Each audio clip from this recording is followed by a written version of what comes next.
Good morning friends. આજે આપણે છેલ્લા વિડીયોમાં જોઈએ છીએ કે કન્ફ્યુઝિંગ વર્ડ્સ જેટલા બાકી રહ્યા છે તેની ચર્ચા કરીએ છીએ. હવે આપણે થોડા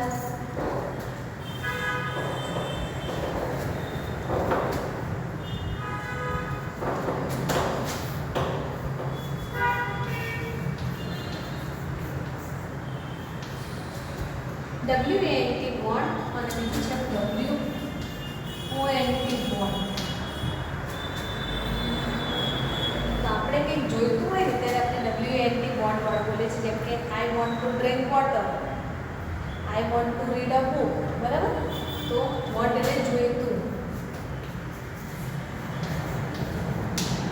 અને આ વિલ નોટ છે ને એનું શોર્ટ ફોર્મ છે વોન્ટ. વિલ નોટનું ટૂંકું રૂપ છે એટલે કે ન થવું. અને બીજું કૌંસમાં લખવું હોય ને તો વિલ નોટનું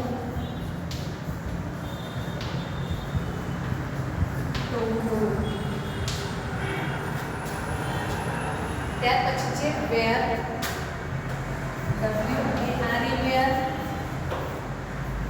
અને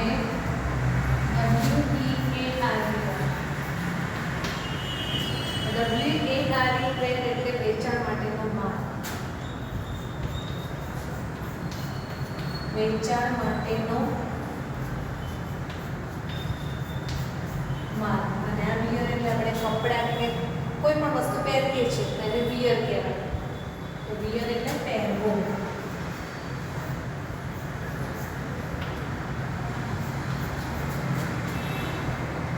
ત્યાર પછી છે વીક, WEEK અને WEEK.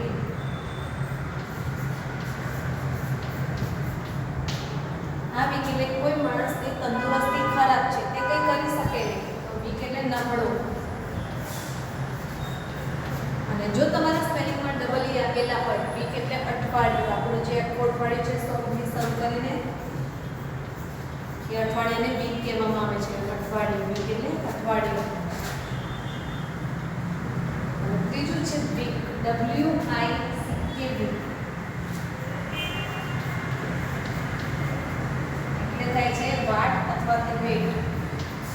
વાટ અથવા દિવેટ છે એને પણ વીક કહેવામાં આવે છે.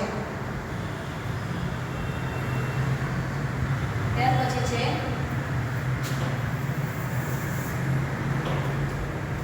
વિલ, WI વિલ અને બીજું છે WHEL. આ વિલ છે ભવિષ્યકાળની ક્રિયાપદ છે. સેલ અને વિલ પછીનું તે ક્રિયાપદ છે.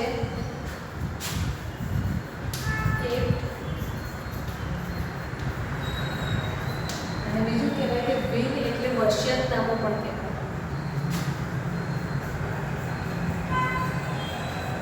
વસિયતનામું. અને આ વિલ એટલે કોઈ પણ વ્હીકલના પૈડા કે કંઈ હોય ને ત્યારે પૈડાને પણ વિલ કહેવામાં આવે છે. પૈડો, વિલ એટલે પૈડો. ત્યાર પછી છે વેધર, WEATHER અને WHETHER. તો WEATHER વેધર એટલે નથી કહેતા વેધર રિપોર્ટ, હવામાનનું રિપોર્ટ. તો વેધર એટલે હવામાન. અને આ વેધર એટલે કે અથવા, જો કે.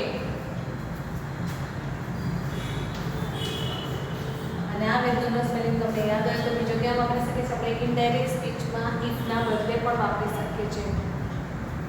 ત્યાર પછી છે which, WHICH which, WITCH which. તો WHI વિચ એટલે કયું? Which pen, which house. બરાબર? તો વિચ એટલે કયું. WITCH વિચ એટલે ડાકોણ. ડાકોણ તેને પણ વિચ કહેવામાં આવે છે. ત્યાર પછી છે બોર્ડ, WARD બોર્ડ અને WORD બોર્ડ. બોર્ડ એટલે કોઈ ભાગ અથવા વિભાગ. ભાગ અથવા તો વિભાગ. આપણે નથી કહેતા કે આવા દર્દીઓનો વોર્ડ કયો છે? વર્ડ એટલે ભાગ. WRD વર્ડ એટલે શબ્દ. કયો શબ્દ ક્યાં કઈ રીતે વપરાય છે તેને કહેવામાં આવે છે વર્ડ. જો આટલા પહેલા ફરીથી જોઈ લઈએ છીએ બધા આપણે. તો પહેલું છે વોન્ટ. તો WANT વોન્ટ એટલે જોઈતું. તો WONT વોન્ટ એટલે ન થવું. અને એ શું છે? વિલ નોટનું ટૂંકું રૂપ છે.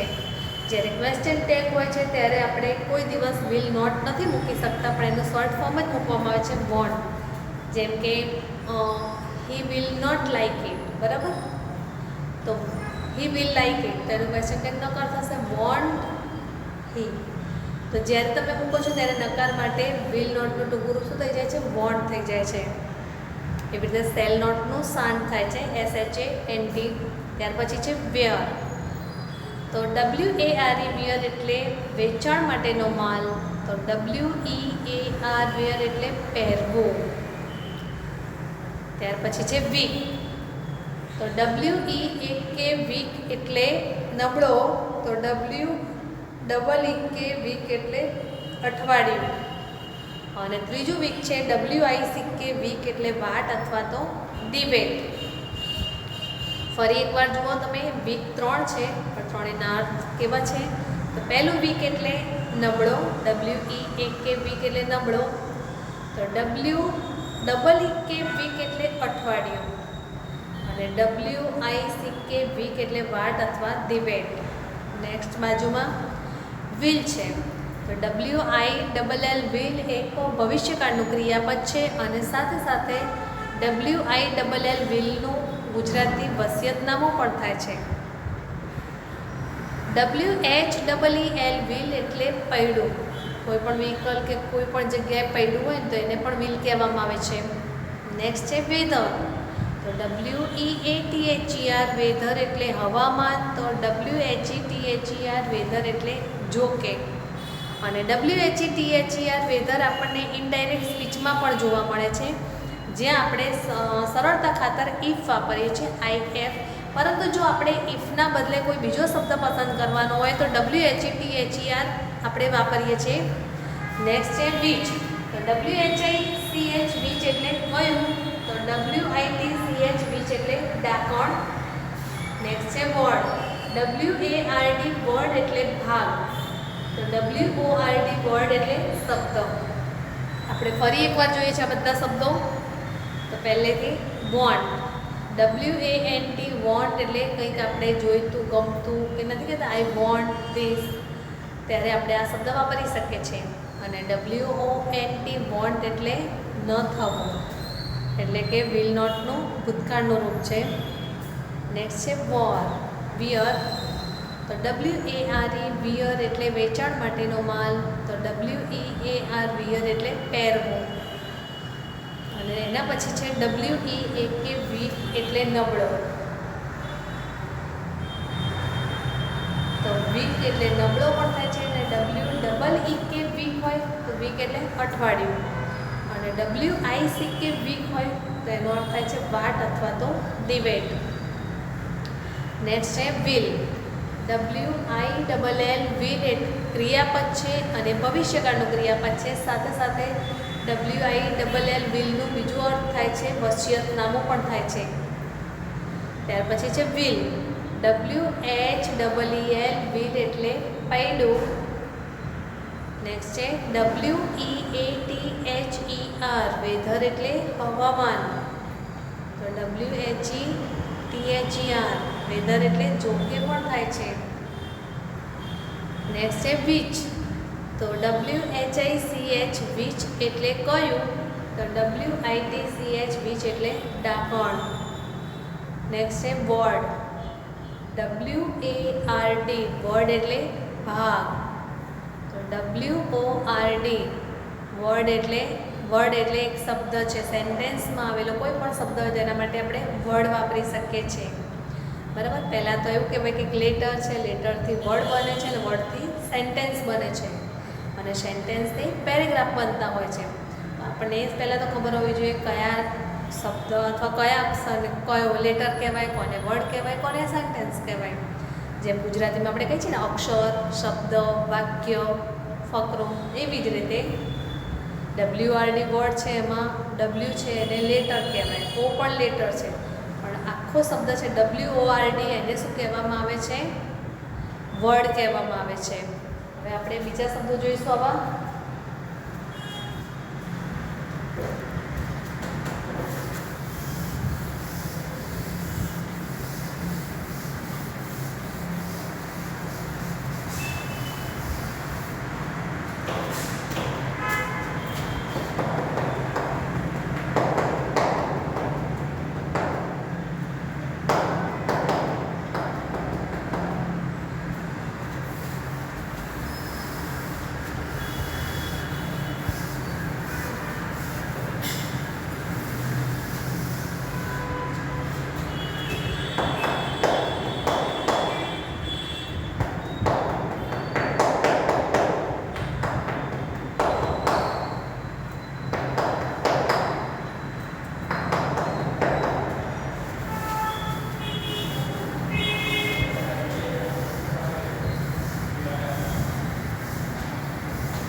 આપણે કોઈને કે નહીં કહેતા વોમ એટલે સહાનુભૂતિ, હૂંફાળવું.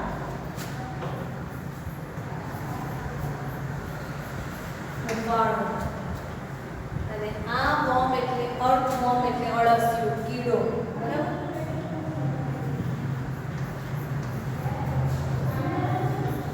અળસિયું કીડો જેને કહીએ છીએ આપણે, તેને પણ વોમ કહેવામાં આવે છે.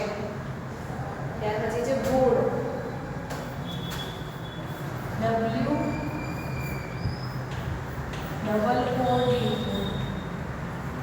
બીજું થાય WOULT. તો WOOD wood એટલે લાકડું. અને WOULT જેમાં L છે સાયલન્ટ લેટર છે, જેનો ઉચ્ચાર થતો નથી, જેનું ગુજરાતી થાય છે wood. એ શું છે? ભૂલનું ભૂતકાળનું રૂપ છે, ક્રિયાપદ છે.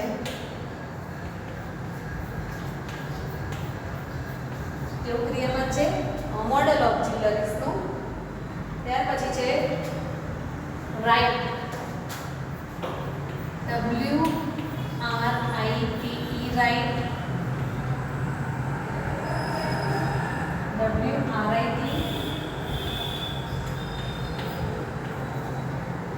RIGHT.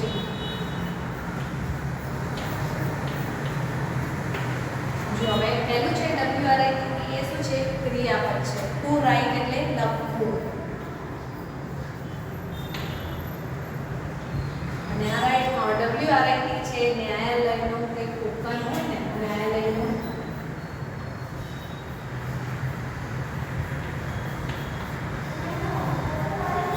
તો ત્યાં WRITE વપરાય છે. અને RIGHT રાઇટ એટલે જમણું પણ થાય અને સાચું પણ થાય. હાથ હોય તો જમણું, અને એમને ટ્રુ ફોલ્સ એવી રીતે કહેવાનું હોય તો રાઈટ કે રોંગ, તો એમાં રાઈટ એટલે સાચું, અથવા રાઈટ એટલે અધિકાર પણ થાય. જેમ કે કેવું હોય, what is your right, you can do it. તારો એવો અધિકાર તો છે કે તું મને આમ કરે છે. બરાબર? એટલે આપણો અધિકાર તો હોવો જ જોઈએ. હક અને ફરજ કઈ છે ને, તે રાઈટ એટલે હક આપણો. ત્યાર પછી છે યાન, YARN. અને બીજો શબ્દ છે YEAN.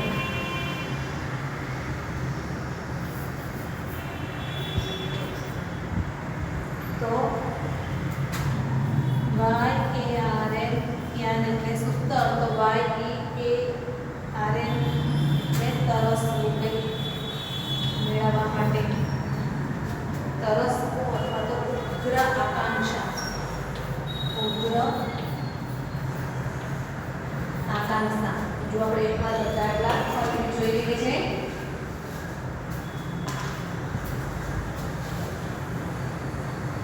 તો પહેલો શબ્દ છે વોર્મ.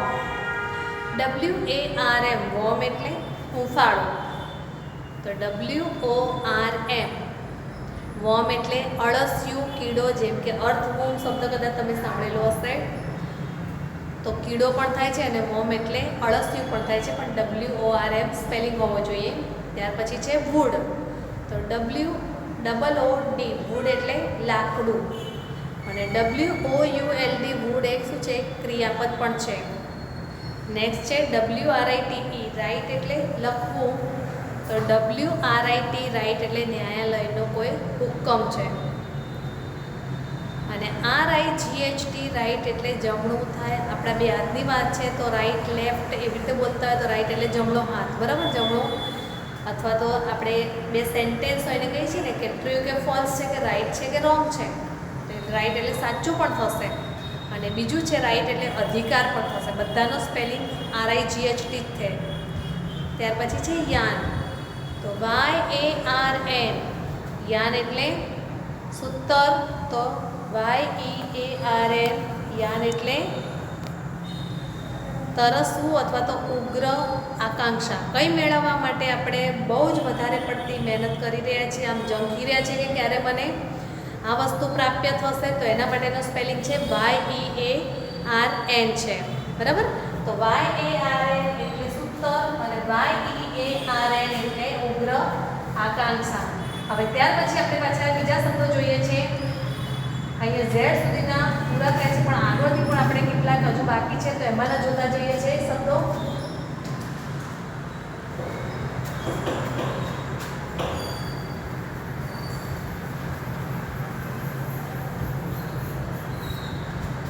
તો જુઓ હવે ત્યાર પછી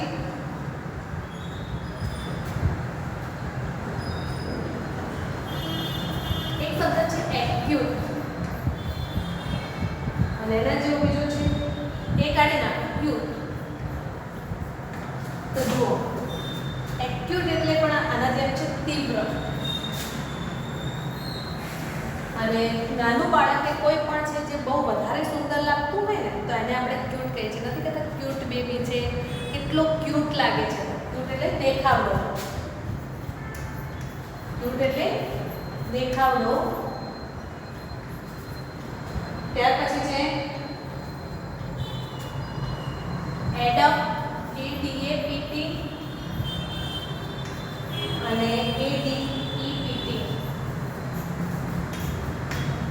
તો ADAPT, એડપ્ટ એટલે આપણે કોઈ વસ્તુને ક્યાંય પણ અનુકૂળ થવું.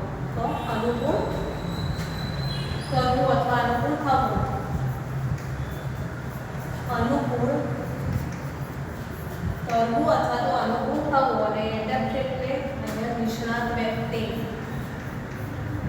બીજા શબ્દોમાં આપણે એને શું કહીએ છીએ, એક્સપર્ટ કહીએ છીએ. એક્સપર્ટ એટલે પણ નિષ્ણાત વ્યક્તિ.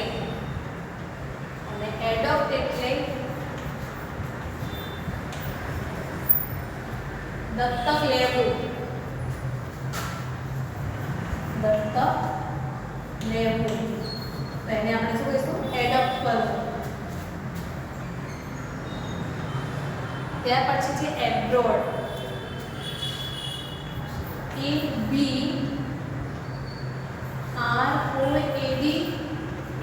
અને ABORAD. જો બંનેના સ્પેલિંગમાં તમે જોઈ શકો છો કે R અને O છે, બંનેની શું છે, માત્ર જગ્યા બદલી છે. ABROAD અને ABORAD.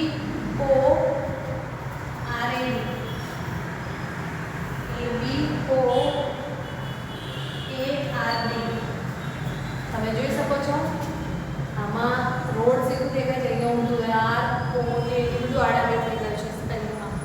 તો આ એબ્રોડ એટલે પરદેશ.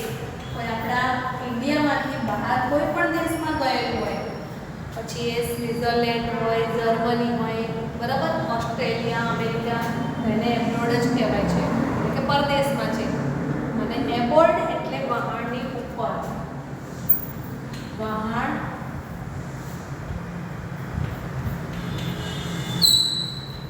ઉપર, વહાણ ઉપર હોય ને તેને એબોર્ડ કહેવામાં આવે છે. ત્યાર પછી છે એક્સીડ, ACCEDE.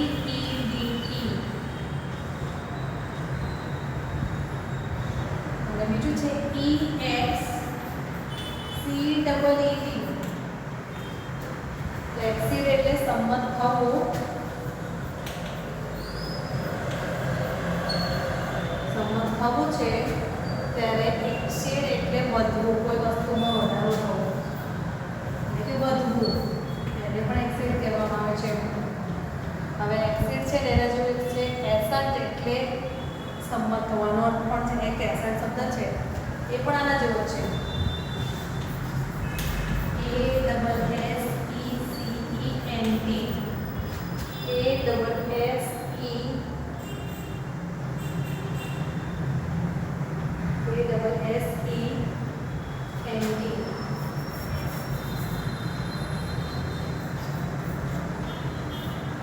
એસન્ટ એટલે સંમત થવો.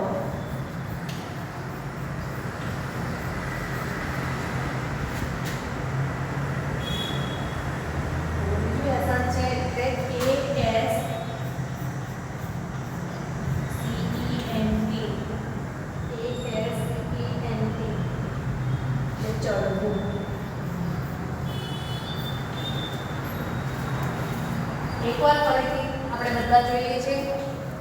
તો જોઈ લો તમે. પહેલું છે એક્યુટ, તો સામે બીજો શબ્દ છે ક્યુટ. એક્યુટ ACUTE, એક્યુટ એટલે તીવ્ર. તો ક્યુટ એટલે દેખાવડો, નાનું. કોઈ પણ બાળક વધારે દેખાવમાં હોય તો આપણે કહીએ છીએ કેટલું ક્યુટ છે. CUTE, ક્યુટ એટલે દેખાવડો. ત્યાર પછી છે એડપ્ટ, ADAPT, એડપ્ટ એટલે અનુકૂળ કરવું. તો એડપ્ટ ADEPT, એડપ્ટ એટલે નિષ્ણાત, અને એડોપ્ટ એટલે દત્તક લેવું. ત્યાર પછી છે અબ્રોડ, ABROAD, અબ્રોડ એટલે પરદેશ. તો ABOARD, અબ્રોડ એટલે વહાણ ઉપર. નેક્સ્ટ છે એક્સીડ, ACCEDE, એક્સીડ એટલે સંમત થવું. તો EXCEED, એક્સીડ એટલે વધવું. નેક્સ્ટ છે એસન્ટ, ASSENT, એસન્ટ એટલે પણ સંમત થવું. જુઓ, સંમત થવા માટેના કેટલા શબ્દો છે. એક તો એક્સીડ છે, એસન્ટ છે, અને આપણે જાણીએ છીએ એમાંનો શબ્દ હોય તો એગ્રી એટલે પણ સંમત થવું. તો એસન્ટના જેવો છે એસન્ટ, એમાં એસ નીકળી જાય છે, ASCENT, બરાબર, અને એસ નીકળે છે એની જગ્યાએ સી બની ગયો છે. તો એસન્ટ એટલે ચડવું. ફરીથી એકવાર જોઈ લઈએ છીએ આપણે બધા. તો એક્યુટ, ACUTE, એક્યુટ એટલે તીવ્ર. તો ક્યુટ, CUTE, ક્યુટ એટલે દેખાવડો. એડપ્ટ, ADAPT, એડપ્ટ એટલે અનુકૂળ કરવું. તો ADEPT, એડપ્ટ એટલે નિષ્ણાત, અને ADOPT, એડપ્ટ એટલે દત્તક લેવું. નેક્સ્ટ છે એબ્રોડ, ABROAD, એબ્રોડ એટલે પરદેશ. તો એબોર્ડ એટલે વહાણ ઉપર. એક્સીડ, ACCEDE, એસીડ, એક્સીડ એટલે સંમત થવું. તો EXCEED, એક્સીડ એટલે વધવું. નેક્સ્ટ છે એસન્ટ, ASSENT, એસન્ટ એટલે સંમત થવું. તો એસન્ટ, ASCENT, એસન્ટ એટલે ચડવો. તમે જોઈ શકો છો કે અત્યાર સુધીમાં આપણે ઘણા બધા શબ્દાર્થ જોયા છે. આજના હોમવર્કમાં તો પહેલાં જેટલા શબ્દો લખેલા છે એટલા તમારે ક્લાસ વર્કના બધા જ જોઈને તમારે એકવાર કરી લેવાના છે. અહીંયા સુધી અથવા તો આ વિડીયો સુધીમાં કન્ફ્યુઝિંગ વર્ડ્સ જેટલા પણ હતા એ તમને સમજાવવામાં આવ્યા છે. હવે પછી જે આપણે આના પછી પણ એક વિડીયો જોઈશું એ કન્ફ્યુઝિંગ વર્ડ્સમાં નહીં જોઈએ, પરંતુ ટેન્સ ક્રિયાપદો જોવો છે, જેમાં આપણે કેટલા ક્રિયાપદો છે જે અનિયમિત છે એની ચર્ચા કરીશું. બરાબર? એટલે સૌથી પહેલાં તો તમારે આ કન્ફ્યુઝિંગ વર્ડ્સ જેટલા પણ અત્યાર સુધીમાં જોયા છે એના અર્થ અને તમારે યાદ રાખવાની જરૂર છે કે કન્ફ્યુઝિંગ વર્ડ્સ કોને કહેવામાં આવે છે અથવા તો કન્ફ્યુઝિંગ કેમ કહેવામાં આવે છે, તો જેનો અર્થ છે ને આપણને થોડોક કન્ફ્યુઝ કરી જાય છે, કેમ કે બે શબ્દો સમાન હોય પણ તેના અર્થ આપણને પછી ખબર પડે છે, બરાબર, ઉચ્ચાર પછી. તો એ આપણે ધ્યાનમાં રાખવાનું છે. આગળના વિડીયોમાં આપણે બીજું જોઈશું અહીંયાથી આગળ.